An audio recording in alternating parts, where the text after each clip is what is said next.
तो देख रहे हैं थोड़ा सा। Good morning all of you.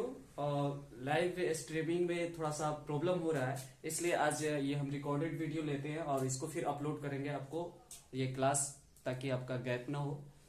ये लाइव में देखें कि शरीर के वैसे अंग जो दो होते हैं, ये लाइव जो अपलोड हुआ होगा वहां से देख लीजिएगा। ठीक, चलिए अभी स्टार्ट करते हैं 31 से बिना देर किए। शरीर के वैसे अंग जो शरीर में दो होते हैं और दो ही रहते हैं। एक का अर्थ मृत्यु होता है, जब एक रहेगा पुनरुत्थान रहेगा। Those part of body have to it always be to one means dead when it will be plural। Clear हुआ हिंदी और इंग्लिश? चलिए अब इसका हम एग्जाम्पल स्टार्टअप करते हैं और देखते हैं 31 का एग्जाम्पल क्या है। We have lungs. एग्जाम्पल इसको देखिए, वी हैव लंग्स। क्लियर है? We have lungs. Next word इसका ये, इसमें कुछ और मतलब जुड़ा हुआ है। Lungs, Einsteins, Einsteins. Next word इंटेरलस, इंटेरलस हो गया। ये दो, ये अब जो मिल रहा है ना आपको, क्या बताया वो, जो आपका ये एग्जाम्पल सेटिस्फाइड कर रहा है बाय सेंटेंस के जरिए, सेंटेंस के द्वारा। पहले जैसे हम सिंगुलर कुछ रूल्स में देखे हैं कि उसको सिंगुलर में कन्वर्ट करके फिर उसको प्लुरल किए, प्लुरल करके सिंगुलर किए, लेकिन ये आपको क्लियर कर दे रहा है सेंटेंस के जरिए। ये कह रहा है वी हैव लंग्स, यानी जो हमारे फेफड़े में उसका 2 पार्ट्स होते हैं लंग्स, उसका वो ऑर्गेन बॉडी पार्ट्स को बताया गया कि शरीर के वैसे अंग जो शरीर में दो होते हैं और दो ही रहते हैं। एक का अर्थ मृत्यु होता है, जब रहेगा तो प्लुरल रहेगा। यानी लंग्स को देख लीजिए आप, आपको क्लियर हो जाएगा, ज्यादा कुछ करने की जरूरत ही नहीं है। और ये तो ये डन हुआ 31। 32 में देखते हैं, यदि संपूर्ण बाल यानी हेयर की बात हो रही हो तो सिंगुलर समझा जाता है, क्योंकि अनकाउंटेबल है। अब बोर्ड पे है, आप शॉर्ट स्क्रीन लेके बाद में अपना नोट्स वगैरह क्रिएट करते रहिएगा। तो ये क्या हो जाता है, अनकाउंटेबल है। If we are talking about perfect hair then it is considered a singular because it's uncountable. Clear? यहां क्लियर नहीं तो ये तो आपको क्लियर करेगा ही करेगा। क्या एग्जाम्पल आपको क्लियर करेगा ही? चलिए देखते हैं एग्जाम्पल 32 का।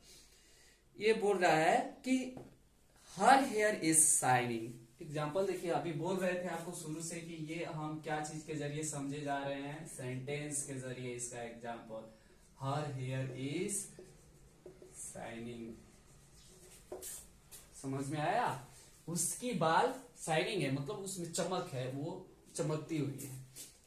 जो भी है, हर यहाँ पे गर्ल्स के लिए लिया गया है, हर हेयर इज शाइनिंग। तो यहाँ पे देखिए क्या बोला है कि ये सिंगुलर समझा जाता है, हेयर को तो हम काउंट कर नहीं सकते हैं, तो ये क्या हो जाएगा, अनकाउंटेबल है। इसलिए अब यहाँ पे कोई कंफ्यूजन नहीं है। और जस्ट इसके जस्ट नीचे देखते हैं ये 33 वाला रूल्स। यहाँ देखिए फिर क्या हो जाता है, दोनों बातें अलग अलग है। ये 32 रूल्स से रिलेटेड ये भी 33 रूल्स को आपको बोला गया है, लेकिन यहाँ पे क्या अलग है तो ये देखिए। लेकिन यदि बाल इतने कम हो कि गिनती की जा सके, तो जब वे एक रहेंगे तो एस रहेंगे, यानी एस फॉर सिंगुलर रहेंगे, सिंगुलर पता ही है आपको। और एक से अधिक रहेंगे तो पी, पी फॉर प्लुरल। ये बताया है पहले भी बहुत बार। ये एस सिंगुलर प्लुरल जानते हैं तो शॉर्ट तो हम भी जानते ही हैं उसको। चलिए, but if there hair is so short that they can be counted then will be 1 and above from 1 they will plural. यहाँ कॉर्नर तक देखिए, दिख रहा है ना, कॉर्नर तक, यस दिख रहा है, क्लियर के साथ ही दिख रहा है, एकदम क्लियरिटी के साथ। तो अब देखिए, यानी बाल, यहाँ पे क्या बोला था कि बाल को तो हम गिन नहीं सकते हैं, इसलिए उसको सिंगुलर बोलते हैं। लेकिन उसी बाल को फिर यहाँ कर रहा है कि इतना कम हो, इतना जिसको हम काउंट कर सकते हैं, I mean capable to count. तो वहां पे हम उसको क्या बोलेंगे, क्या बोलेंगे, यहाँ पे देखिए ना, जब एक रहेंगे तो सिंगुलर, अब प्लुरल होंगे तो प्लुरल। और कैसे, तो तो आपके एग्जाम्पल के जरिए आपको समझ में आ जाएगा। My one here is white, देखिए इसका example, my one here is white. अब समझ में आया कि मेरा एक बाल सफेद है, तो यहाँ पे एक बाल जो सफेद है, तो यहाँ पे आपको क्लियर कर दे रहा है कि इसको तो आप काउंट कर रहे हैं, तभी तो आप बोल रहे हैं कि एक बाल सफेद है कि नहीं। एक अनदर एग्जांपल ले लेते हैं, योर 5 years व्हाइट। आपका भी, मेरा ही बाल क्यों सफेद रहेगा, आपका भी बाल सफेद होना चाहिए।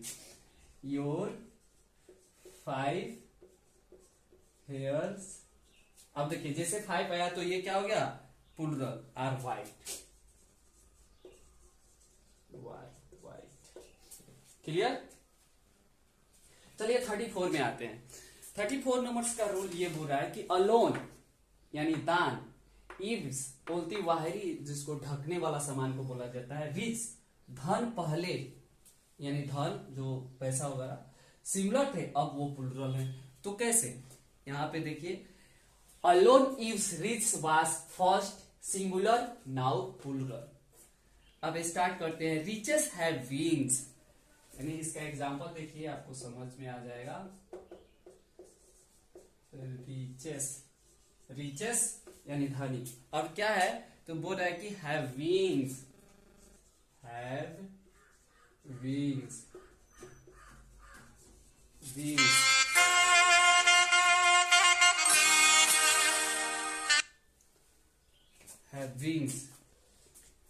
ठीक। तो ये नहीं कर रहा है कि जो धनी जो लोग मैंने धन के क्या होते हैं, यहाँ पंखे होते हैं, यानी धन के पास बहुत सारा पंख होता है, वो कहीं एक जगह टिकता नहीं, कभी यहाँ कभी वहां उड़ के, इसलिए उसको बोला गया कि रिचेस क्या बोला गया, हैव विंग्स, क्लियर। नेक्स्ट हम देखते हैं, ये 35 नंबर से रूल कर रहा है कि अध्ययन के विषय सिंगुलर है और सिंगुलर वर्ब लेते हैं। सब्जेक्ट स्टडीज, मतलब कहने का ये सेंस है कि अध्ययन जितने स्टडी वाले सब्जेक्ट है वो सिमिलर है, और सिमिलर अपने साथ सिमिलर वर्ब भी लेते हैं। इसका इंग्लिश देखिए, आपको दिख रहा है कि नहीं, नहीं दिख रहा है तो बोलना चाहिए ना। ये लीजिए, मिला आपको सामने, और थोड़ा सा ले लीजिए। चलिए, तो इस चीज को एक बार और, शायद दिखा नहीं है, तो अध्ययन के विषय सिमिलर है और सिमिलर वर्ब भी लेते हैं। Subject of studies are similar and taken similar verb, इस कोना में देखिएगा, टेकन सिमिलर वर्ब, क्लियर हो गया। अब इसका हम देखते हैं example, mathematics is good but difficult subject. आप देख लीजिए, मैथमेटिक्स इज गुड, बट क्या बोल रहा है, ये अच्छा तो है बट डिफिकल्ट सब्जेक्ट्स। देखिए यहां पे आपको क्लियर हो गया, सब्जेक्ट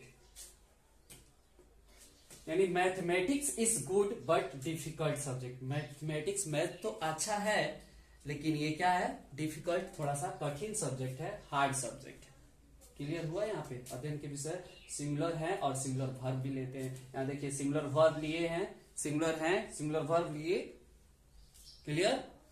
36 में देखते हैं, लेकिन यदि अध्ययन के विषय किसी निजी संपत्ति, गुण या दोष को बनाकर आए तो प्लूरल समझे जाते हैं। लेकिन वही अध्ययन के सब्जेक्ट, ये फिर जैसे कि यहाँ मिक्स करके बताए थे, ये थोड़ा सा यहाँ फिर डिफिकल्ट कर दिया।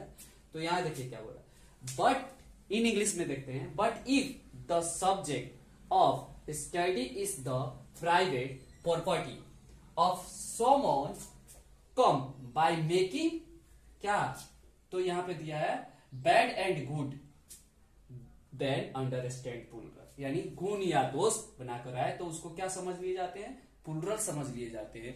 तो ये कैसे, तो इसको हम देखते हैं, the mathematics of KC Sinha are good. इसका एग्जाम्पल, ये 36 का एग्जाम्पल, इसके नीचे में देखिए तो, द मैथमेटिक्स, ये पढ़ा रहा है ना, द मैथमेटिक्स। अगर आपको फिर यहाँ पे प्रॉब्लम है तो बोलिएगा। The mathematics of KC Sinha are good, of KC Sinha are good, good. देखिए द यहां है, mathematics of KC Sinha are good, यानी केसी सिन्हा के जो मैथमेटिक्स है वो अच्छा है। तो ये बोला क्या है कि किसी निजी माने उनका जो ये केसी सिन्हा जो राइटर है उनका अपना लिखा हुआ जो मैथमेटिक्स है वो अच्छा है, इसलिए क्या बोला है कि उसका गुण या दोष बनाकर आए तो वो प्लुरल समझे जाते हैं। इसलिए यहाँ पे क्या लग गया है, आर, प्लुरल है तभी तो आर लगा ना। That's all clear. और ये 36 रूल आपको यहाँ पे अब डन होते हैं। यहाँ आपको अब हम जैसे आपको बताए थे कि हम नाउन एंड नंबर के अंदर 72 रूल्स को देखेंगे, आज हमने यहाँ पे 36 रूल देखकर क्या किया कि आधे पड़ाव को पार किए हैं, सिर्फ और सिर्फ आधे पड़ाव। अब देखिए आधे क्लास को करने में 7-8 क्लास लग गए और शायद इतना और लगेंगे आपको पूरा इसको डन करने में। तो आज का क्लास हम यहीं पे स्टॉप करते हैं। एक बार फिर से आपको शॉर्ट स्क्रीन के लिए ऊपर भी कर देते हैं, देख लीजिए। ये रहा। चलिए जिनको जिनको शॉर्ट स्क्रीन लेना है अपना नोट्स बनाने के लिए वो कर सकते हैं। यहाँ से क्लास तो हालांकि लाइव हो रहा था लेकिन कुछ प्रॉब्लम की वजह से ये रिकॉर्डेड वीडियो आपके पास जा रहा है। चलिए, और किसी को प्रॉब्लम कहीं से भी बोलिएगा, इट्स ओके। ठीक है, तो आज का क्लास हम यहाँ पे स्टॉप करते हैं। सभी को बहुत बहुत धन्यवाद। सभी अपने अपने पढ़ाई में जुनून और तल्लीनता दिखाइए और कंसंट्रेशन को बनाए रखिए। हम आपके लिए इतना ही कहेंगे। हम इस चीज को बार बार आपको कहीं से भी पढ़ाई अच्छा लगे, अगर मेरी इस पढ़ाई भी अच्छी लगे तो आप उसको शेयर और लाइक अपने फ्रेंड्स के बीच जरूर कीजिएगा। कहीं भी पढ़िए, अच्छे से पढ़िए, मस्त रहिए, अपने स्वास्थ्य का ध्यान रखिए। हैव ए नाइस डे सभी को, बाय।